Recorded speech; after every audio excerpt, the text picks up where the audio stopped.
Joining me now is veteran Wake County Assistant District Attorney Melanie Shikita, who is handling the Nielsen case. Melanie, welcome to the program.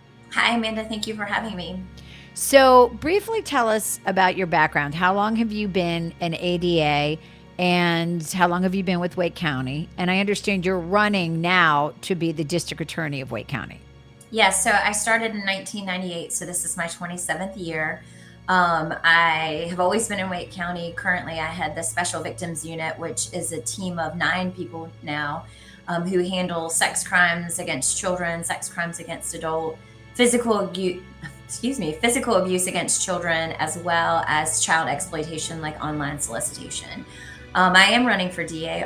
My current boss, Lauren Freeman, is retiring, and I've had the benefit of working under two long-standing DAs, Colin Willoughby and Lauren, and I know I'm uniquely qualified to lead this office forward. Yeah, I mean, not a lot of people have been in the DA's office for 27 years, which means it's obviously a real passion for you. And Yes. I've followed you and your career and so many of the cases you've covered. One of the things that I think happens a lot in a DA's office is people inherit cases, correct? I mean, it's not always your case from the beginning. Was the Nielsen case something you inherited? So no one was really assigned to it for the longest time because no one has been charged. Obviously, it's something that our office has worked with Raleigh Police Department over the course of the years, trying to identify people of interest, particular suspects. I sort of inherited it because there is a current person of interest, not a defendant, not charged clearly, but a person of interest who is charged in a homicide that I tried back in 2002. And at some point between 2002 and obviously what we think 2006, left the country, has been apprehended in Mexico. And we are working on the extradition process, which I've been working on since 2011. It's been a long time. Um, and we believe him to at least be a person of interest in the Jenna Nielsen case.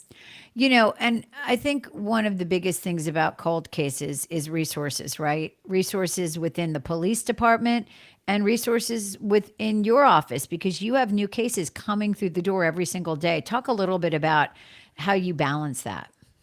Well, I would say, first of all, RPD, Raleigh Police Department, has given all of the resources for the Nielsen case. It is something that they are very passionate about. So, the problem with this case is fighting the Mexican government to get him back. As I understand from my last communication with the Department of Justice, he's currently serving a sentence for murder down there. And we're trying to see if we have to wait out that 20 years before we can bring him back on the case that I have and determine whether he is the appropriate suspect in Jenna's case. But in terms of resources, absolutely, there's turnover in our office, turnover everywhere. And so sometimes you inherit a case. Luckily, I've been here for 27 years, so my caseload has been mine and throughout the course. But there is a good amount of turnover, and then you have to get up to speed on a case, which is difficult sometimes for victims who have been dealing with one set of prosecutor and legal assistants, then to moving on to the next set.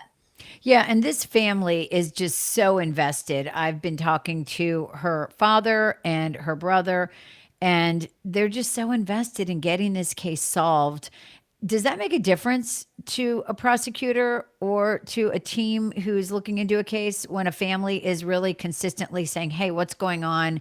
What's happening?"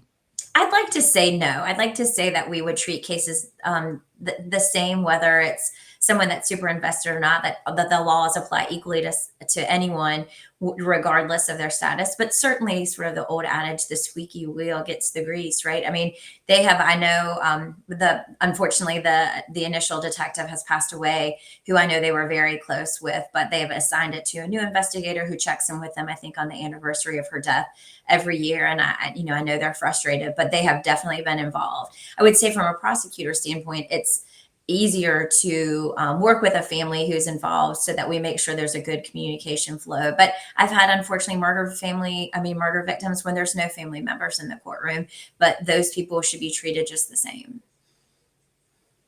Absolutely. And I think the problem with a case like this is it's a stranger murder.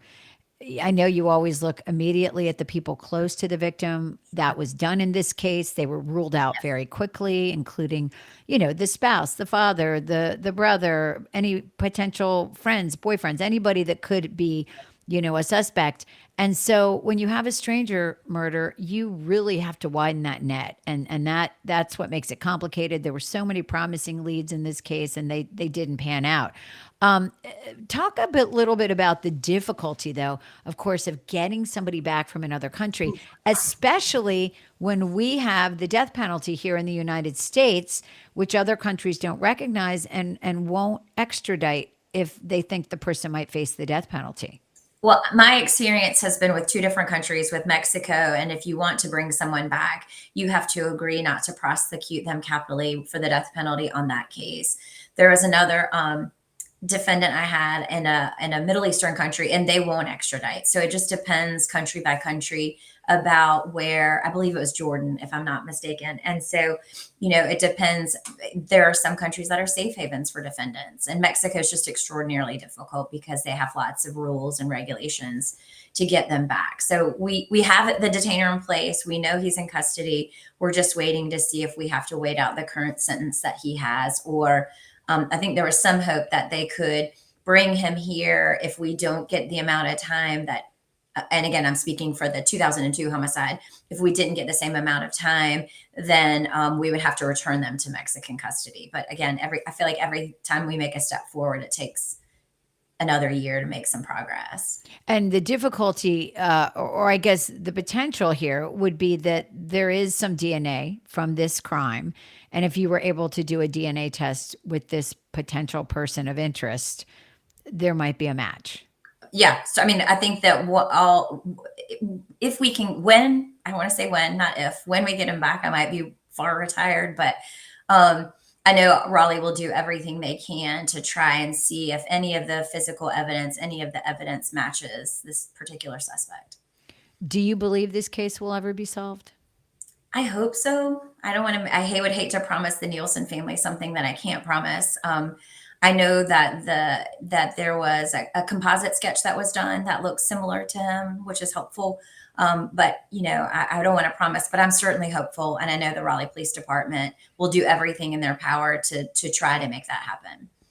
Thank you for talking to us about this case. Sure. It's something that everyone knows about and is really hoping that they will get some justice and some peace.